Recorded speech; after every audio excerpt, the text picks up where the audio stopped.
Perkenalkan, nama saya Adrian Bagas. Saya perwakilan dari kelompok 2. Yang dimana kami di sini akan mempresentasikan materi yang berjudul liabilitas dan ekuitas. Sebelum memulai pembelajaran ataupun presentasi ini, ada baiknya kita melafazkan bismillah. Lalu masuklah kita ke materi ini. Yang pertama, secara dasar, materi ini mengacu pada dua teori. Yang pertama, teori kepemilikan. Teori kepemilikan yaitu di mana yang mempunyai uang adalah yang mengelola uangnya sendiri. Peningkatan aset meningkatkan kepemilikannya. Lalu, peningkatan beban akan mengurangi kepemilikannya karena akan menambah kewajiban atau mengurangi aset. Lalu yang kedua, teori entity. Teori ini memisahkan antara pemilik uang dengan yang mengelola uangnya.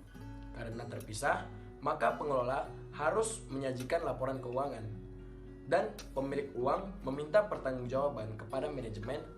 Lalu, masuklah kita ke materi yang pertama, yakni liabilitas.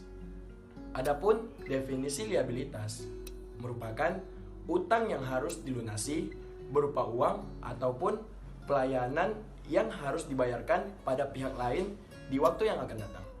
Liabilitas disebut juga sebagai kebalikan dari aset. Contoh liabilitas seperti peminjaman uang yang diberikan oleh pihak lain dan juga termasuk pajak. Pada dasarnya, liabilitas diartikan sebagai kewajiban. Nah, selanjutnya, karakteristik liabilitas. Dalam dunia akuntansi, liabilitas memiliki beberapa karakteristik. Segala jenis pinjaman dari perseorangan ataupun bank untuk meningkatkan pendapatan bisnis. Tanggung jawab kepada pihak lain yang memerlukan penyelesaian melalui transfer aset berupa penyediaan layanan atau transaksi lain di masa depan dan menghasilkan manfaat ekonomi. Jenis-jenis liabilitas. Yang pertama, liabilitas jangka pendek merupakan liabilitas yang dapat diharapkan untuk dilunasi dalam jangka waktu pendek.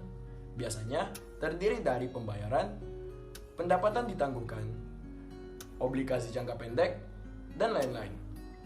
Liabilitas jangka pendek harus dibayarkan kurang dari 1 tahun. Yang kedua, liabilitas jangka panjang merupakan liabilitas yang penyelesaiannya melebihi 1 periode akuntansi atau lebih dari 1 tahun.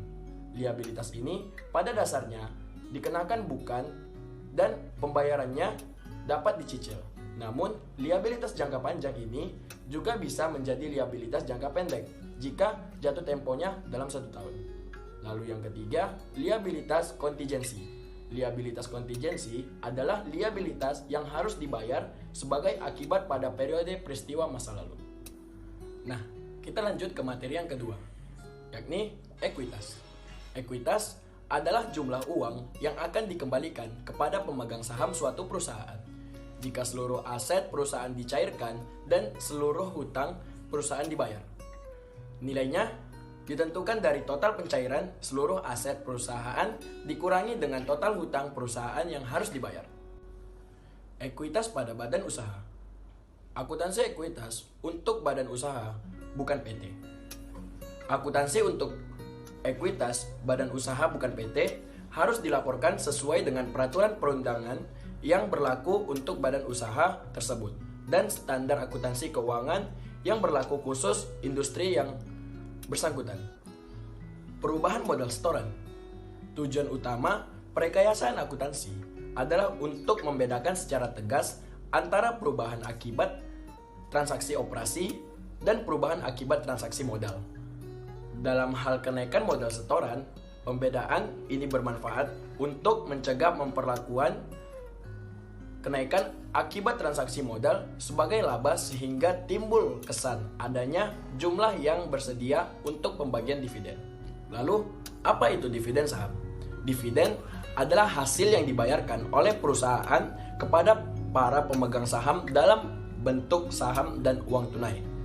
Bila dividen saham dapat dikapitalisasi, maka hak beli saham juga dapat dikapitalisasi karena hak beli saham dapat dianggap sebagai dividen saham dengan nilai sebesar harga pasar hak beli saham.